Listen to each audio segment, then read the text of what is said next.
Hello class, आपकी जो worksheet आई है बेटा, आपकी वर्कशीट नंबर है 42, subject science, class 9th, date है 9 अक्टूबर 2020।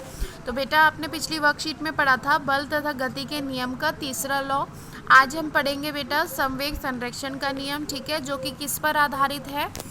गति के तीसरे नियम पर आधारित है। ठीक है बेटा, अब देखिए आपने पिछले वाले में एग्जाम्पल भी पढ़ा था कि जो बंदूक से गोली छोड़ते हैं तो हमारा कंधा जो है वो थोड़ा पीछे की तरफ हो जाता है, धकेला जाता है। तो उसका क्या रीज़न है बेटा, उसको जानने के लिए हम पढ़ेंगे संवेग का नियम। ठीक है, इस नियम में क्या होता है, इससे संवेग के नियम से आसानी से समझ सकते हैं कि गति के तीसरे नियम पर ये आधारित है। इस नियम के अनुसार दो वस्तुओं का संवेग का योग टकराने से पहले और टकराने के बाद बराबर रहता है, जबकि उन पर कोई असंतुलित बल कार्य न कर रहा हो। यदि दो वस्तुओं का कुल संवेग टकराने की प्रक्रिया में अपरिवर्तनीय या संरक्षित रहता है तो इसके अनुसार गोली और बंदूक का संवेग गोली छोड़ने के पहले यानी कि विराम अवस्था में शून्य होता है, और गोली छोड़ने पर बंदूक क्या करती है, गोली पर बल लगाती है और उसे त्वरित कर देती है। उसी समय गोली भी बंदूक पर विपरीत दिशा में बल लगाती है और उसे त्वरित कर देती है, जिस वजह से क्या होता है बेटा, कुल संवेग जो है वो शून्य हो जाता है। ठीक है, अब देखिए बेटा इसकी एक इक्वेशन है सिंपल सी। इसमें आपने दो बॉल ली हैं ए और बी, जिनका मास है एम ए और एम बी। वो क्या करती है, एक सरल रेखा में वेग जो है उनका वो यू ए यू बी है, ठीक है, से गति कर रही हैं। ये आपको जो फर्स्ट फिगर दिखाई गई है बच्चे, ये है, ये दोनों समान गति कर रही हैं और उन पर कोई असंतुलित अन्य बल कार्य नहीं कर रहा है। ठीक है बच्चे, सेम अब देखिए, माना यू ए क्या है, जो फर्स्ट वाली बॉल है उसका जो संवेग है वो यू ए जो है यू बी से बड़ा है, तो वह टी समय में एक दूसरे से टकराती है, जिससे गेंद ए जो है वो बी पर कौन सी फोर्स लगाती है, एफ ए बी बल लगाती है। सेम ऐसे ही गेंद बी जो है वो कौन सा बल लगाती है, बी ए लगाती है, और टकराने के बाद उनका जो संवेग हो जाता है यानी कि उनका जो वेग होता है वो V A plus V B हो जाता है, यानी कि वी ए और वी बी हो जाता है। ठीक है, एक गेंद का संवेग टकराने के पहले और टकराने के बाद। अब इसमें दोनों बॉल्स का आपको संवेग बताया गया है। टकराने से पहले कितना होगा बेटा, टकराने से पहले है एम ए यू ए और टकराने के बाद एम ए वी बी, ठीक है, वी ए। इसमें बेटा बस खाली यू और वी चेंज हो रहा है क्योंकि पहले यू था और अब वी हो रहा है। ठीक है, सेम ऐसे ही आपका सेकंड बॉल का है।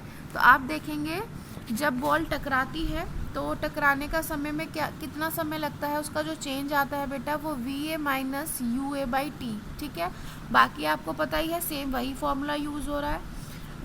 सेकंड बॉल के लिए भी सेम ऐसे ही आपने किया। ठीक है, दोनों बॉल के लिए इस तरीके से बता दिया। गति के तीसरे नियम के अनुसार क्या होगा कि गेंद ए के द्वारा गेंद बी पर लगाया गया बल एफ ए बी और गेंद बी द्वारा लगाया गया ए पर बल क्या होंगे, वो बराबर होंगे लेकिन अपोजिट होंगे। ठीक है, ये वाला बेटा, ये डायग्राम है आपका, दोनों बराबर होंगे बट अपोजिट होंगे।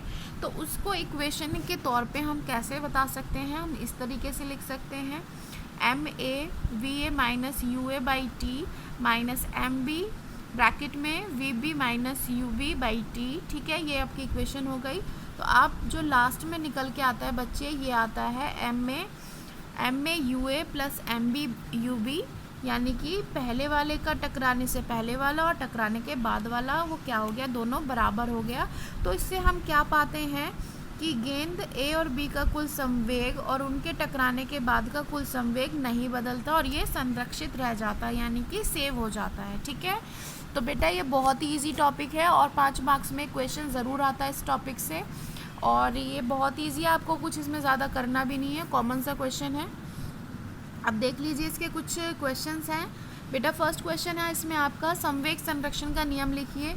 तो बेटा इसका नियम आपने यहाँ पे बताया था। संवेग संरक्षण का नियम क्या है, ये देखिए, दो वस्तुओं के, यहाँ से लिख दीजिए, दो वस्तुओं के संवेग का योग टकराने के पहले और टकराने के बाद बराबर होता है, जबकि उन पर कोई असंतुलित बल काम नहीं कर रहा। ठीक है, ये आपका आंसर हो गया फर्स्ट का। अब बेटा नेक्स्ट देख लेते हैं। नेक्स्ट है आपका, हवा से भरे गुब्बारे की हवा निकालने पर वह तेजी से इधर उधर क्यों भागता है। इसका एग्जाम्पल आप दे सकते हैं संवेग का तीसरा नियम, यानी कि संवेग संरक्षण का नियम लगता है इस पर। अब देखिए, अब नेक्स्ट है आपका रॉकेट में आग लगने पर वह तेज़ी से ऊपर की तरफ क्यों जाता है। ठीक है, अभी जैसे आपने गोली का उदाहरण पढ़ा था, सेम ऐसे ही ये भी वही है और गति के तीसरे नियम पे आधारित है ये, जिसमें था कि हर एक क्रिया के लिए एक प्रतिक्रिया होती है, यानी कि to every action there is a equal and opposite reaction. ठीक है, ये आपका थर्ड क्वेश्चन भी सॉल्व हो गया बच्चे। अब फर्स्ट सेकंड थर्ड तीनों सॉल्व हो गए। फोर्थ में आपको दिया गया है, दिए गए संवेग संरक्षण का समीकरण को पूरा कीजिए। ठीक है, अब आपको पूरा करना है, यहाँ पे आप लिखेंगे एम ए और एम बी। ठीक है, एम ए सॉरी आप इसमें देंगे बेटा एम ए यू ए किसके बराबर होगा बच्चे, एम बी वी बी के बराबर। ठीक है, क्योंकि अब बस आपको इसमें एम पहले क्या होता है बेटा, यू आता है और फिर लास्ट में वी आता है। ठीक है, नेक्स्ट है आपका बच्चे फिफ्थ क्वेश्चन है, दो गेंद के टकराने पर गेंद ए के द्वारा बी गेंद पे लगाया गया बल एफ ए बी है, तो गेंद बी द्वारा कितना बल होगा, लगाया गया बल कितना होगा बेटा, बी ए होगा, एफ बी ए। एक दूसरे के क्या होगा, बराबर और विपरीत होगा। ठीक है, इसमें आएगा बराबर और इस वाले में आएगा बेटा विपरीत। ठीक है, बराबर और विपरीत होगा। दोबारा सुन लीजिए, अगर बॉल बी जो है ए द्वारा बी पर लगाया गया जो बल होता है वो कितना है बेटा, एफ ए बी, और गेंद बी द्वारा ए पे लगाया गया जो बल होगा बेटा वो होगा एफ बी ए, और ये क्या होगा, एक दूसरे के बराबर होगा और कैसा होगा, विपरीत होगा। ठीक है बेटा, ये आपकी वर्कशीट कंप्लीट।